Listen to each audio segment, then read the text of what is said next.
Quantrill's Raiders, the Hole-in-the-Wall Gang. Colorful names for bands of outlaws that roamed the West during and after the Civil War. No one earned more fame, however, than Jesse James, the Robin Hood of Western outlaws.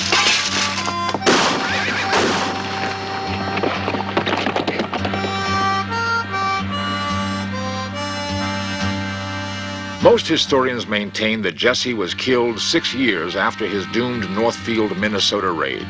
Yet in 1948, J. Frank Dalton claimed he was Jesse James.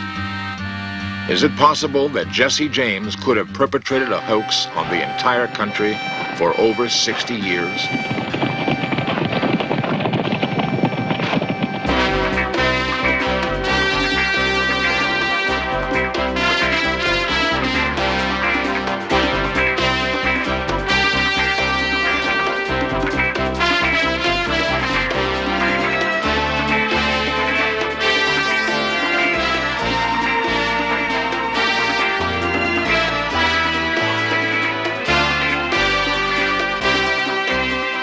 This series presents information based in part on theory and conjecture.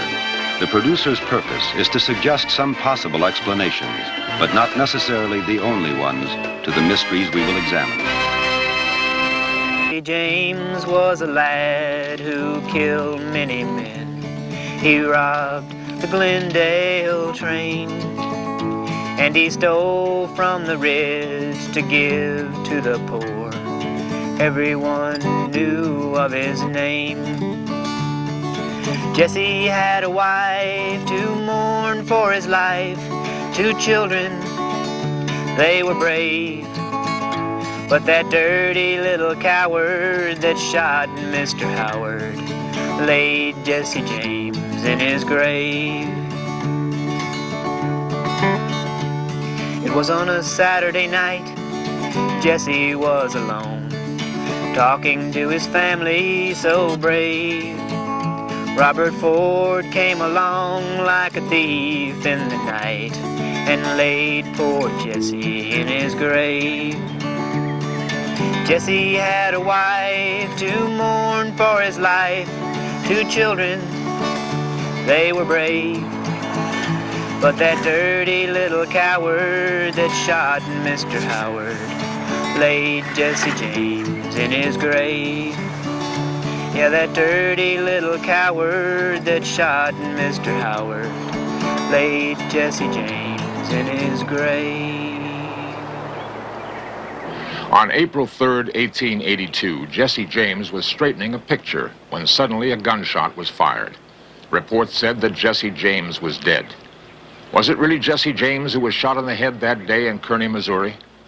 By examining his life, we will perhaps find an answer to the question of his death.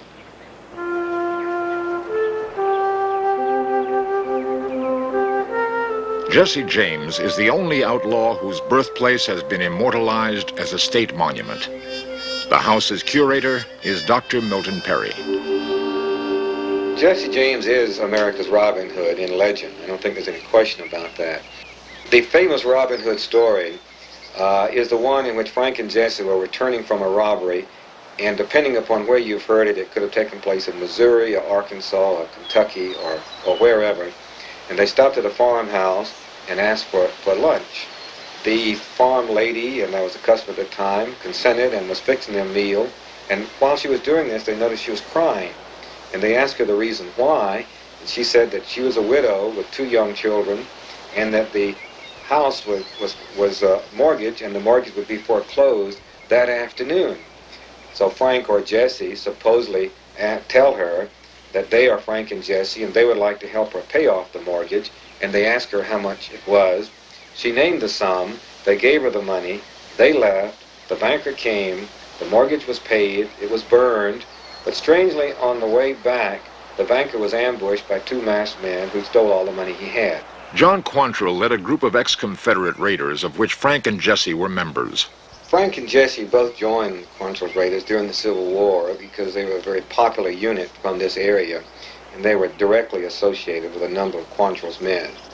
And during that period of their career, as a part of the operation of the guerrillas, they would capture towns, and of course among the towns, in the towns were the banks. And so they had perpetrated daylight bank holdups as a part of their military actions. But strangely enough, it had never been done in peacetime until it would happen here in Liberty. The Liberty Bank raid, recreated from eyewitness accounts, established a method of operation for Jesse and Frank. Jesse, the more aggressive, would charge forward, while Frank held bank personnel at bay. On their very first holdup, they managed to secure more than $70,000, a small fortune at that time. The gang was probably originated with Frank, and probably at Frank's instigation along with other people. Jesse seems to have joined the gang more as an afterthought than anything else, but he gradually became the leader of the gang, probably because he was more of a team person and was probably a more popular person and convinced people to his ways. Jesse was much more outgoing than Frank, very friendly, had a very strong sense of humor, and was a very easygoing person and had a lot of friends and knew a lot of people. Frank was just the opposite. Frank was very quiet, very dour, very taciturn, probably never told a joke in his life, liked to read, could quote Shakespeare, and was a very, very private person. It's an interesting story that they managed to stay in business for 16 years, and they were never caught. Jesse, of course, was killed, and Frank surrendered, partially because of the fact that they were very popular in the way they operated. You have to remember that they concentrated on banks and railroads. They didn't hold up the corner grocery store, they didn't mug people for the milk money, and they didn't burglar people's homes. They became very popular in that banks and railroads were among the most hated institutions by the average people in the country. So they had lots of friends, and these friends would hide them out. By 1876, the strain of outlaw life was taking a toll on Jesse and the gang. Jesse was forced to tour saloons looking for members who had been drinking.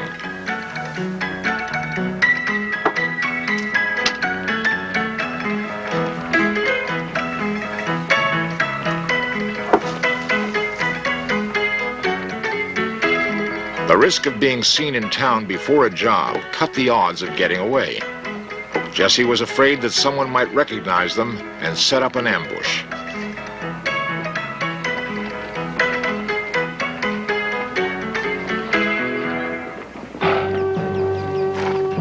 September 7th, 1876. Jesse and his 7 followers carefully prepared for their raid. No pistol or horse went unchecked. The gang had established a reputation for being nearly fanatical in the way they readied themselves for holdups. Little did anyone know that this would be the last raid for the entire gang. They donned their infamous white dusters for the holdup. By now, after so many successful bank raids, they were almost arrogant in their approach. Some 2 miles out of Northfield, they set their plan in motion. Now they were ready. Jesse had decided that they would split into 2 groups, each entering town from opposite directions.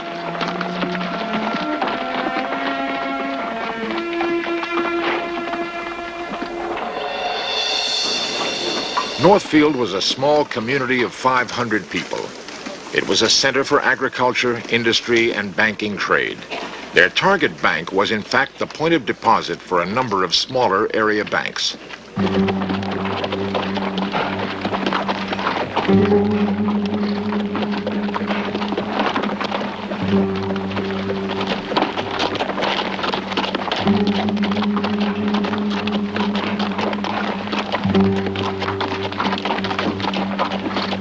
While Jesse was not known to the Northfield people, the gang came under instant suspicion because of extremely fine horses they were riding and the startling appearance of their linen dusters.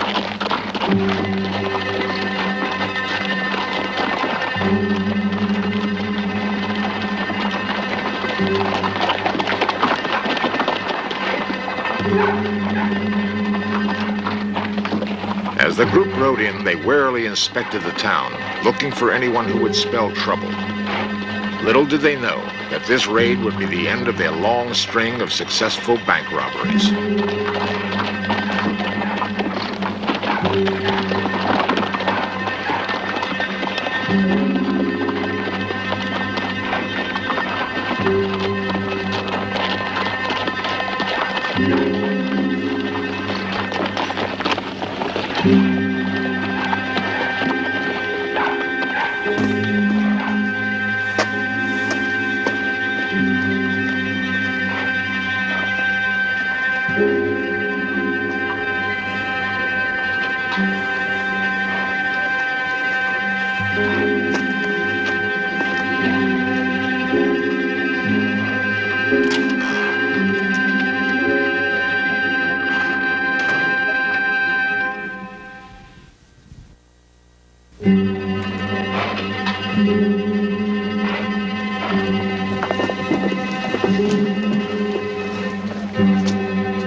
As always, Jesse James leaped over the counter, demanding that the money be handed over.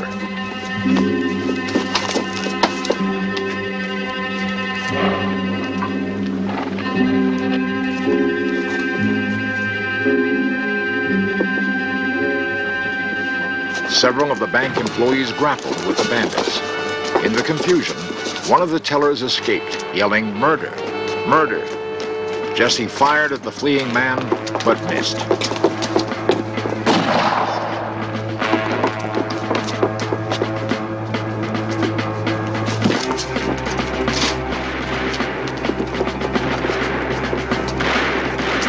Had the town been warned? It seemed so. Within minutes, armed townspeople began shooting at the gang.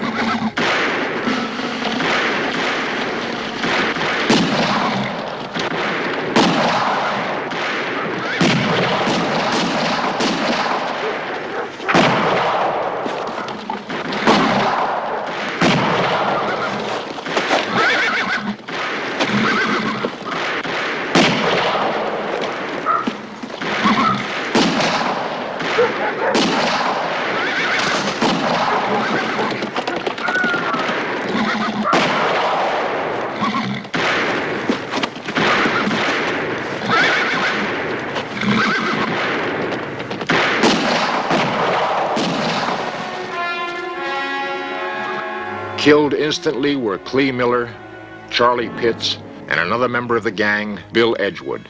Jim Younger and his brothers Bob and Cole Younger were wounded. Only the James boys escaped unharmed. There were falling outs between Frank and Jesse, and as a matter of fact, after Northfield, the rift became very, very great. And at the time Jesse was killed, it's very possible that Frank and Jesse weren't even communicating with one another. After the Northfield raid, the prices on Jesse and Frank's heads continued to grow. Bounty hunters and adventurers began tracking the brothers in order to earn the ever-increasing reward. No longer were the James boys protected by the friendship of numerous people.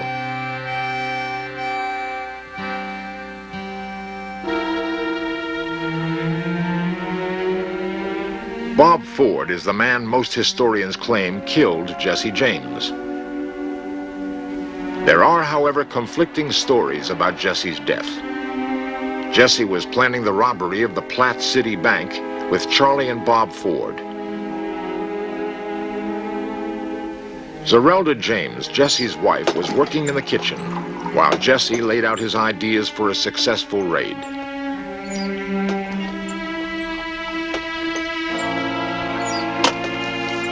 Uncharacteristically, Jesse took off his gun so that he could more easily straighten a picture. Charlie Ford motioned to his brother to stand. Bob, being the more accurate of the two men, stood, took careful aim, and shot Jesse in the head.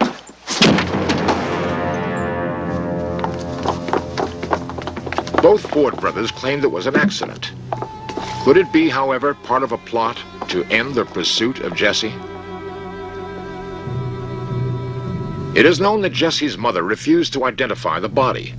Some have said that the man shot was not Jesse James. Others have said that James lived incognito for the next 60 years under an assumed name. In 1948, a man by the name of J. Frank Dalton came forward claiming that he was the real Jesse James. Dalton went so far as signing an affidavit to the effect that he was Jesse James.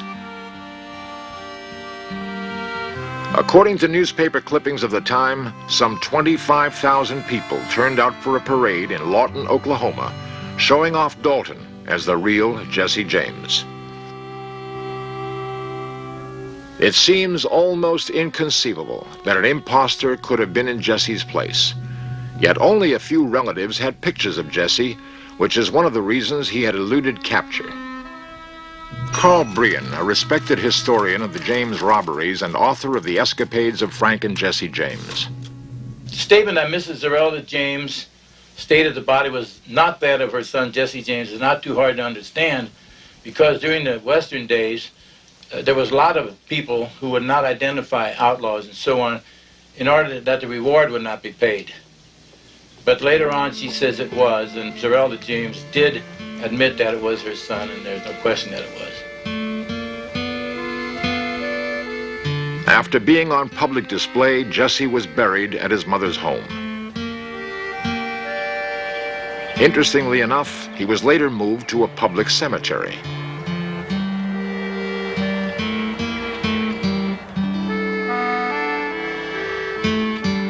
There's absolutely no question but Bob Ford killed Jesse James. I don't think there's any question that Bob Ford killed Jesse James on that day, as he says he did. Dalton maintained that it wasn't Jesse who was shot, but a man named Charlie Bigelow. No one has ever been able to identify who Charlie Bigelow was. There was no gang member ever named Charlie Bigelow, and as far as we've been able to find, we've never found any instance of anyone that they associated with named Charlie Bigelow.